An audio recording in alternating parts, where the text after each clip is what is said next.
Shalom, peuple de Dieu, vous qui nous suivez en ce jour sur One TV, votre télé, et nous sommes dans votre tranche, trompette du sanctuaire. Je suis le pasteur Tony Maboussi, pour ceux qui ne me connaissent pas, pour ceux qui me connaissent, que Dieu vous bénisse et que la paix du Seigneur soit avec vous. Vous savez, nous avions terminé avec la série sur les 7 actes de l'adoration. Et j'aimerais avec vous aborder un sujet sur la foi, parce que je pense qu'il est important en tant qu'enfant de Dieu de parler de ce grand sujet qu'est la foi. Vous savez, c'est un sujet qui est vaste et nous ne pourrons pas en parler de manière théorique et dire beaucoup de choses, mais nous voulons épingler des choses importantes sur la foi. J'aimerais lire avec vous l'épître aux Hébreux, chapitre 11. Le sujet, mon thème s'intitule « Les œuvres de la foi ». Les œuvres de la foi. Je répète, les œuvres de la foi. J'aimerais lire avec vous Hébreux 11, à partir du verset 1. « Or la foi est une ferme assurance des choses qu'on espère, et une démonstration de celles qu'on ne voit pas. Pour l'avoir possédé, les anciens ont obtenu un témoignage favorable. C'est par la foi, verset 3, c'est par la foi que nous reconnaissons que le monde a été formé par la parole de Dieu, en sorte que ce qu'on ne voit pas n'a pas été fait de choses visibles. Verset 4, c'est par la foi qu'Abel offrit à Dieu un sacrifice plus excellent que celui de Caïn. C'est par elle qu'il fut déclaré juste, Dieu approuvant ses offrandes, et c'est par elle qu'il parle encore, quoique mort. Par elle donc la foi. Verset 5. C'est par la foi qu'Enoch fut enlevé pour qu'il ne vit point la mort, et qu'il ne parut plus parce que Dieu l'avait enlevé. Car avant son enlèvement, il avait reçu le témoignage qu'il était agréable à Dieu. Verset 6. Or, c'est très important, or, sans la foi, il est impossible de lui être agréable. On dit qu'au verset 5, Enoch, avant son enlèvement, avait reçu le témoignage qu'il avait été agréable à Dieu. Et le verset 6 dit, or, sans la foi, il est impossible de lui être agréable. J'insiste, sans la foi, il est impossible d'être agréable à Dieu. Or, sans la foi, il est impossible de lui être agréable. Car il faut que celui qui s'approche de Dieu croie que Dieu existe et qu'il est le rémunérateur de ceux qui le cherchent. Il faut que celui qui s'approche, car il faut que celui qui s'approche de Dieu croie, que Dieu existe, qu'il est le rémunérateur de ceux qui le cherchent. Verset 7, c'est par la foi que Noé divinement avertit des choses qu'on ne voyait pas encore, et saisi d'une crainte respectueuse, construisit une arche pour sauver sa famille, et c'est par elle qu'il condamna.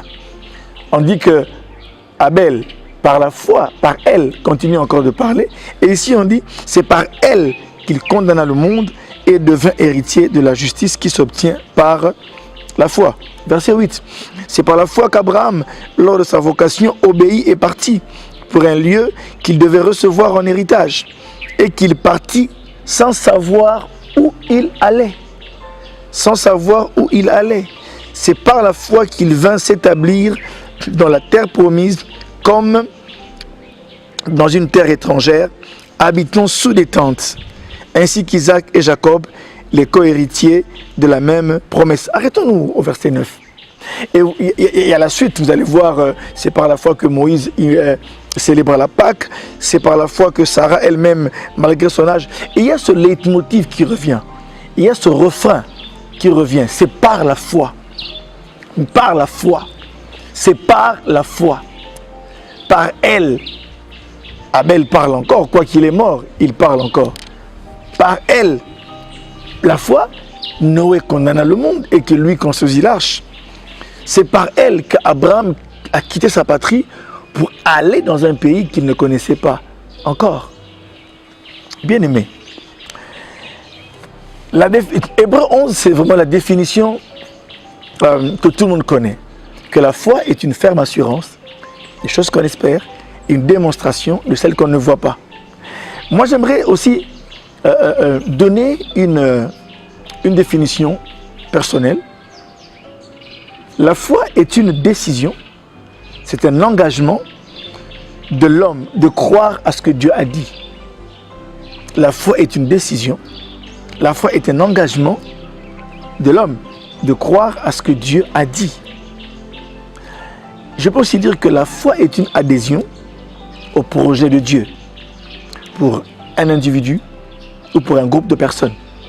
La foi est une adhésion au projet de Dieu. J'aimerais ici, mes frères, quand je parle des œuvres de la foi, vous savez, l'apôtre Paul a dit, nous ne marchons pas par la vue, mais nous marchons par la foi. La vie chrétienne est une vie de foi. Nous la vivons par la foi. Et remarquez bien que ce que moi je vais dire, c'est quoi? En parlant des œuvres de la foi, j'aimerais dire que la foi, pour être valable, ne doit pas et ne peut pas être stérile. Elle doit produire une œuvre ou des œuvres. Retenez ceci, c'est vraiment ça ce que vous devez retenir de mon message. La foi, pour être valable, ne peut pas et ne doit pas être stérile. Elle doit produire des œuvres. Elle doit produire une œuvre. Remarquez, bien aimé dans le Seigneur, que lorsque vous lisez la parole de Dieu, je reprends, lorsque vous lisez la parole de Dieu, vous allez vous rendre compte que toutes les personnes dont on parle dans Hébreux 11, ainsi que celles dont Hébreux 11 n'a pas fait mention, vous vous rendrez compte que ces personnes-là ont cru à ce que Dieu avait dit. En une parole, en un projet. Abraham quitte sa patrie. Dieu lui dit, quitte ta patrie vers une terre que je te montrerai. La Bible nous dit qu'il est parti sans savoir où il allait. Vous savez, mes frères, je touche ici vraiment au nerf. Parce que au nerf d'une des choses qui caractérisent la vie chrétienne. Remarquez même dans 1 Corinthiens 13, à la fin, la foi fait partie des choses qui doivent demeurer. La foi, l'espérance et l'amour. Ce que les théologiens appellent les vertus théologales. La foi, l'espérance et l'amour. Trois choses doivent demeurer. Mais la plus grande de toutes, c'est l'amour, bien sûr, comme le dit en Corinthiens 13. Mais lorsque l'apôtre le dit, l'apôtre Paul le dit, cela a toute son importance et nous nous rendons compte que nous ne pouvons pas vivre notre vie chrétienne de manière efficace et victorieuse sans avoir la foi. Remarquez, mes frères et mes sœurs, que j'aimerais juste avec vous épingler certaines choses. Je pourrais le faire en profondeur à la faveur d'une autre émission. Mais ici, remarquez que dans mon introduction, j'aimerais dire ceci. Quand on parle de la foi, d'abord, on dit que la foi est une ferme assurance. J'aimerais juste vous faire relever quelques indices de la foi. On dit que la foi est une ferme assurance.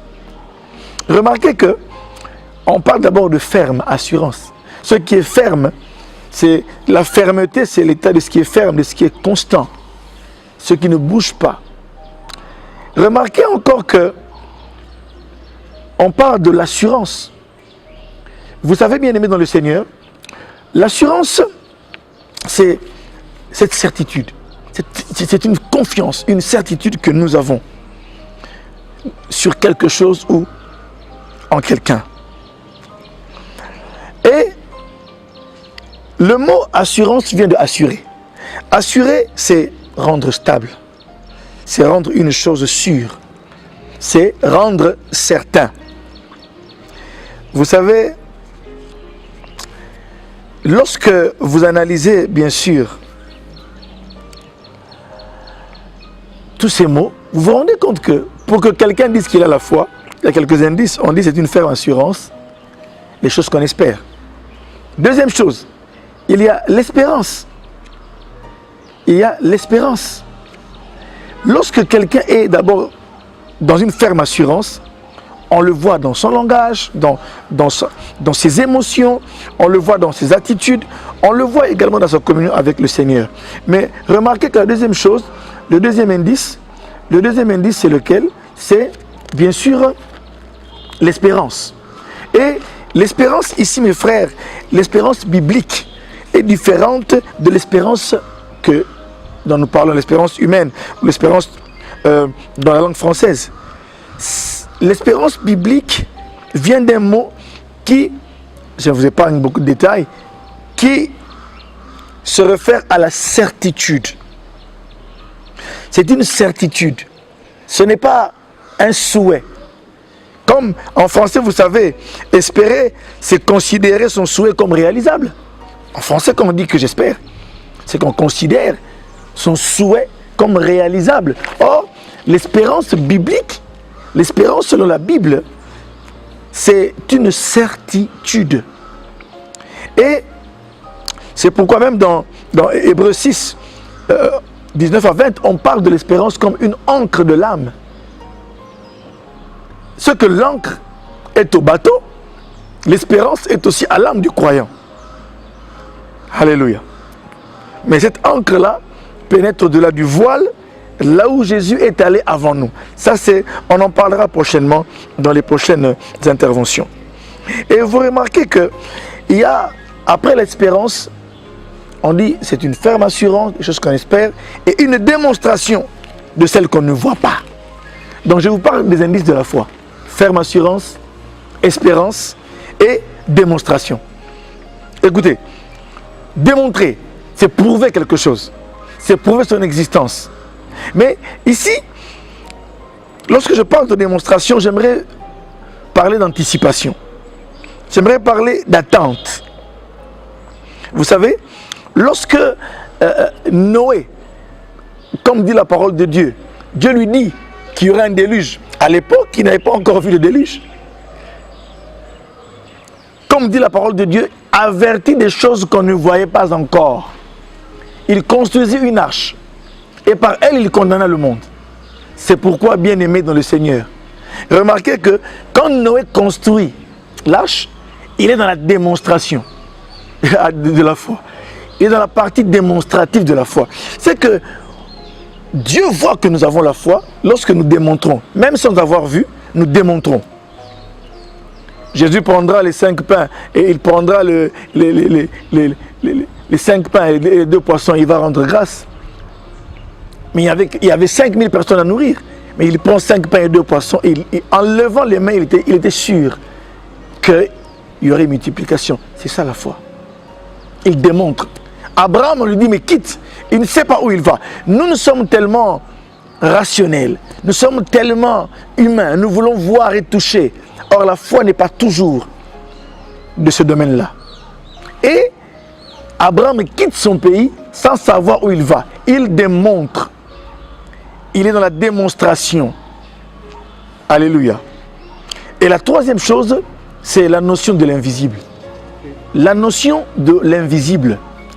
La foi est une ferme assurance des choses qu'on espère, l'espérance, une démonstration de celles qu'on ne voit pas, justement des choses qu'on ne voit pas. Là intervient l'invisible. Le quatrième indice, c'est avoir la notion de l'invisible. Tout celui qui marche par la foi, bien-aimé, doit avoir la notion de l'invisible ancrée fortement en lui. Le Dieu des promesses, le Dieu que nous servons, est un Dieu différent des idoles. Il est un Dieu invisible. Écoutez mes frères et mes sœurs, sa parole, les promesses viennent de l'invisible. Et j'aime ce que dit Hébreux 11, verset 3. C'est par la foi. Après avoir comme posé le postulat au sujet de la foi, comme une ferme assurance des choses qu'on espère et une démonstration de celles qu'on ne voit pas, le verset 3 nous donne le premier cas d'intelligence sur lequel la foi devrait s'exercer. L'écrivain aux Hébreux dit, c'est par la foi. Avant de parler d'Abraham, d'Isaac, de Jacob, de Sarah, de Noé, d'Abel, d'Enoch, l'écrivain dit d'abord, c'est par la foi que nous comprenons que le monde a été fait par la parole de Dieu. De sorte que ce qui est visible tire son origine de ce qui est invisible. C'est pourquoi, mes frères et mes sœurs, ici intervient la notion de l'invisible. C'est que, avant de produire une œuvre dans la foi, il faut d'abord comprendre la notion de l'invisible. Dieu, on ne le voit pas.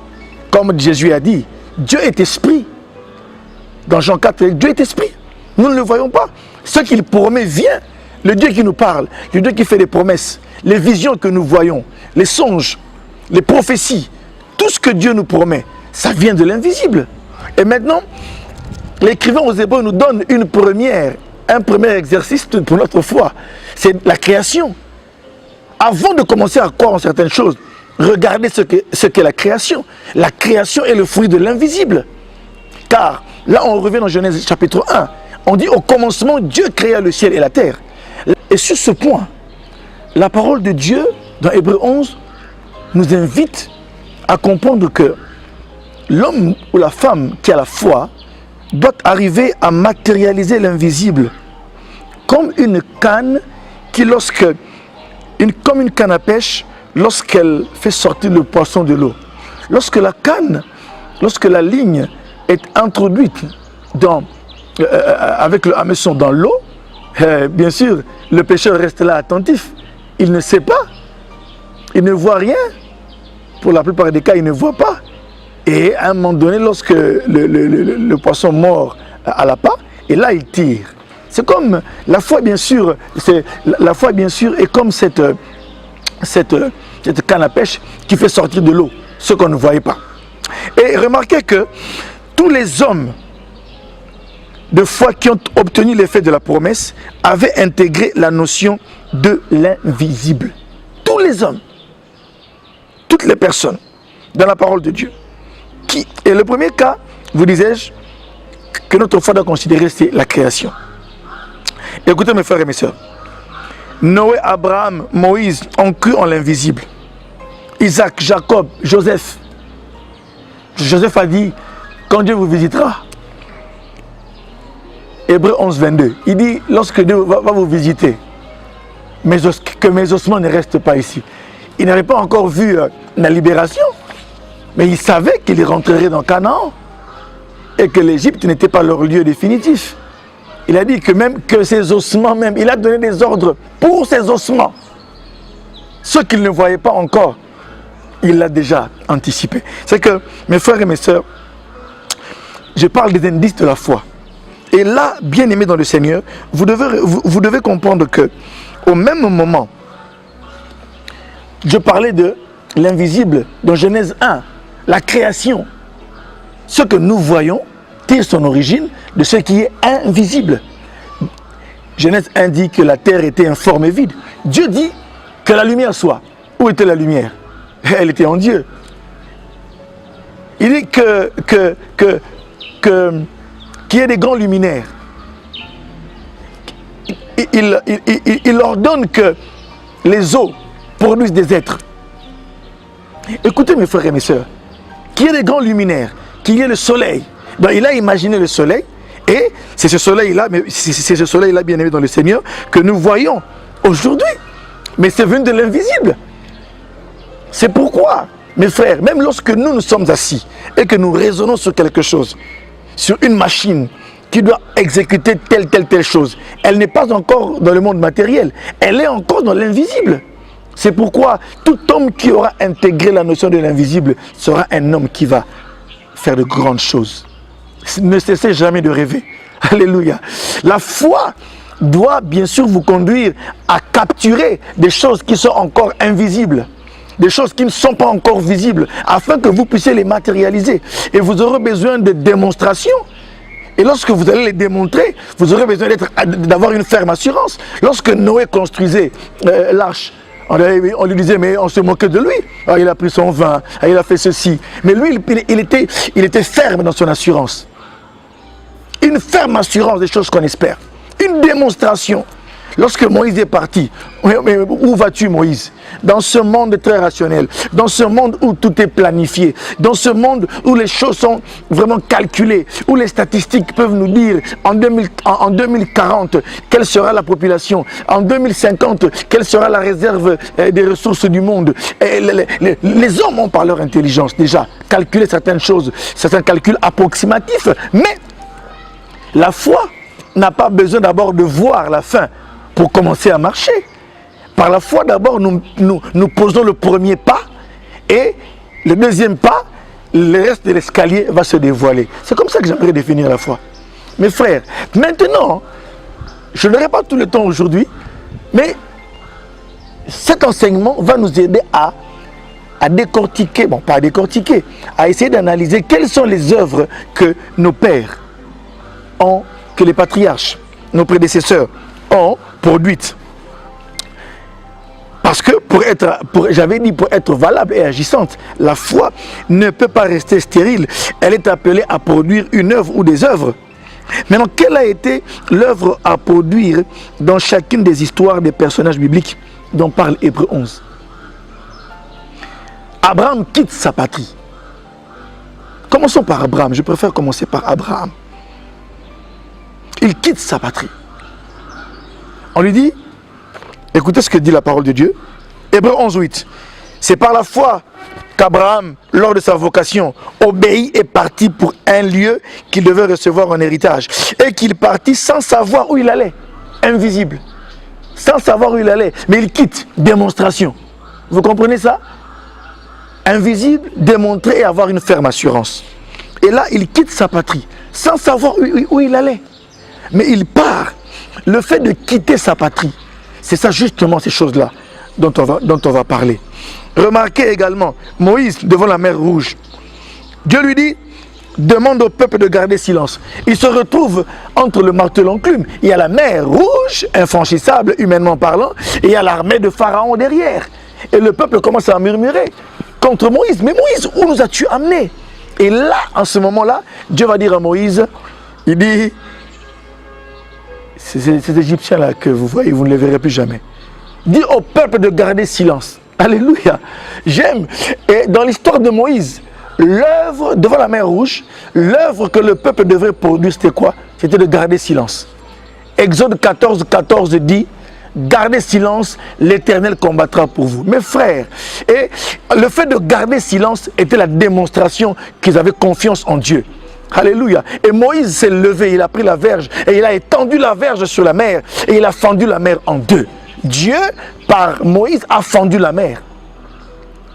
Mes frères et mes sœurs, la foi doit produire une œuvre. Même quand il n'y a rien, commencez quelque part. Même quand les choses sont encore floues, commencez. Jetez le premier pas. Dieu verra que vous croyez en ce qu'il vous a dit et il vous accompagnera et le reste va s'ouvrir. Si le peuple avait continué de murmurer, Dieu n'aurait pas accompli ce miracle-là. Mais il a dit gardez silence. Mes frères, c'est facile de dire aujourd'hui à des gens qui voient l'armée la plus puissante du monde de l'époque les poursuivre juste à quelques encablures.